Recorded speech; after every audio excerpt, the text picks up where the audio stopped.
you may be thinking you need a new car or a new washing machine or a new husband, but you're waiting for your visa to come through and you think, well, it might be coming tomorrow, in which case there's no point getting any of these new things, or it might be coming through in a year's time or 2 years' time, in which case I may as well get that new washing machine because I'll actually get to use it. That's the weird kind of living in limbo thing that you get when you're waiting to emigrate.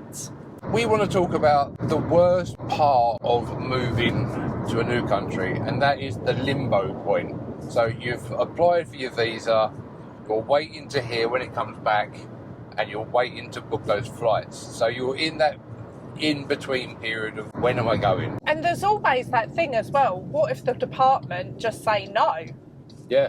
What if there's one mistake on my visa application and they shut me down and say no? Your whole life is in the hands of a government official. Yeah. And so you're not 100% sure that it's actually going to happen, but you're pretty sure it's going to happen, but you don't know when. Yeah, you're just waiting for that one person with their little rubber stamp just to... Their little rubber stamp as if it's like 1970. That's how you imagine it. You don't just imagine enter on a keyboard. We've gone off on a tangent. Oh, Yeah. Do you know what, actually? We're going to Yandina today. We're just going to pop for a drink.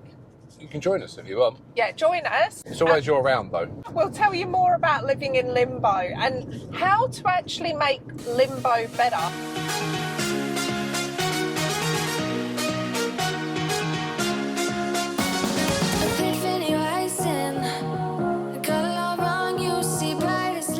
When you're at that in-between stage where you've decided that you're moving to Australia, you've started getting yourself ready and prepped, but you're not actually here yet, you've not got your visa, so none of the action is happening. You live in this real weird limbo state where you can't make any decisions, you can't really book anything, you can't confirm anything, you can't do anything new in your current life, but yet you can't actually book anything new for your new life either. I'd say it's definitely the worst part about emigrating. Memories, now I just don't really care what you feel, what you feel, what you feel. Shame on me. Although you're still living near family and friends, you can end up feeling a little bit isolated from them. Your head is in your new life and you're pining for that, and it's kind of taken over your thoughts a lot, but that's not what your family are thinking about. And so you end up kind of in this weird isolation, even though you're not isolated because everyone you know is there, but they don't necessarily want you talking about your new life constantly, but that's what you're thinking about constantly. Yeah, we actually went through this, and I think most of our families were sick and tired of hearing about us moving, because at the time we was in that limbo stage, so it was all we could think about was what we're going to do when we get there, what's this and what's that, and how we're going to do this, what we're going to enjoy.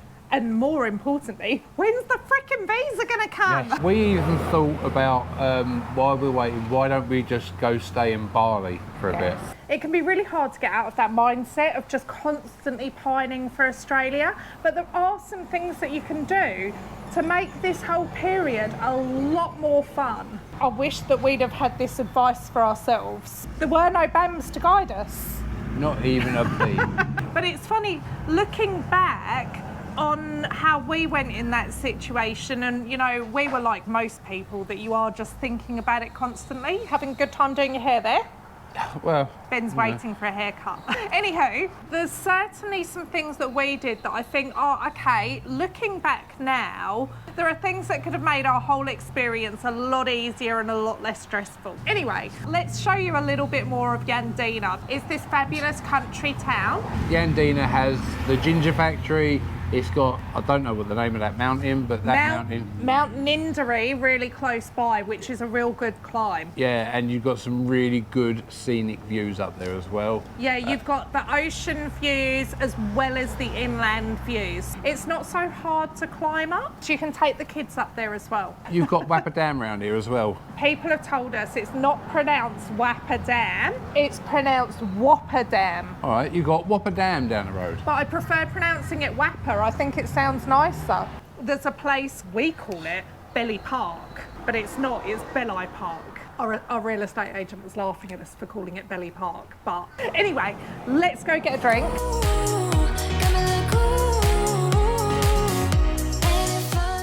We just went and got our drinks. Chin chin. Oh, that's burning. My little handy pandies. Oh, what a good husband.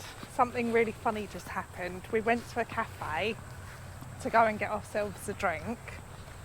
And in the queue, there was this couple and they were getting a little bit affectionate, except he went to give her like a really romantic, affectionate kiss, and she must have moved or something like that, but he followed through anyway and ended up doing this like weird open mouth kiss, like with her nose.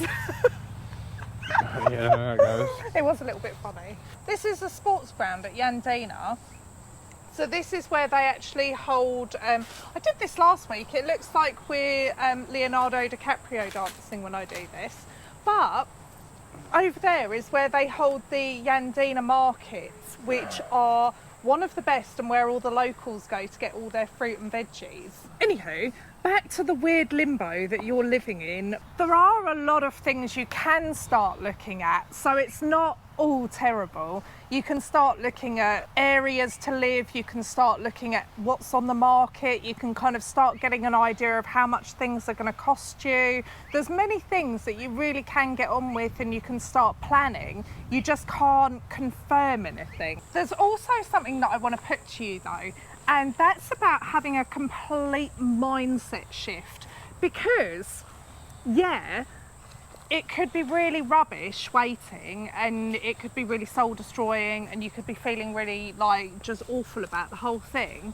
but what's the actual freaking point? Because however you feel about it, whether you feel, you know, really kind of rubbish and, you know, you're having a bad time because you're waiting, living in limbo, or you get out there and you just go and enjoy yourself while you're still in whatever country you live in, it's going to take the same amount of time.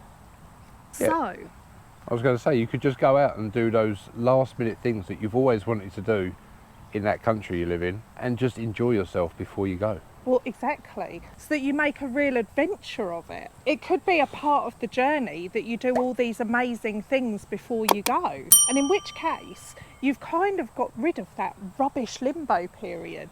Yeah, you've been so busy you've not even thought about it.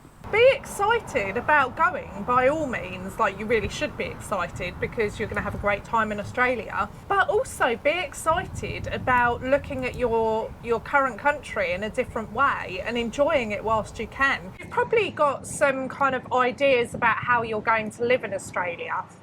You know, you've probably got an idea that you might be waking up earlier and you might be going and, you know, living outdoors a little bit more. Why not try that in your own country? Because that's one thing that I think if we moved back to England, not that we're going to, we're not, but if we were to, then I think we'd be changing our lives a bit more and making them a little bit more Australian. You know, we would want to get out in nature a bit more than we did when we actually lived there. Yeah. Anywho, write yourself a very long bucket list. Fill it with so many things that there's not going to be enough time to get through them all. Because that way, you're not thinking constantly that you need to just get away. You've got something to look forward to where you are now, and you're going to make lots of amazing memories that you can then think about for the rest of your life, and you can look at all these, you know, amazing videos or photographs or whatever, and it's going to be really special for you. If from this video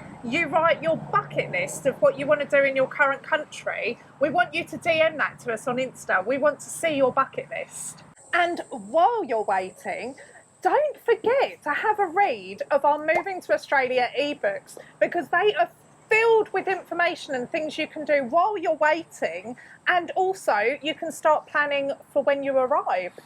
And it's written by Maz, so you know it's going to be interesting and probably full of laughs.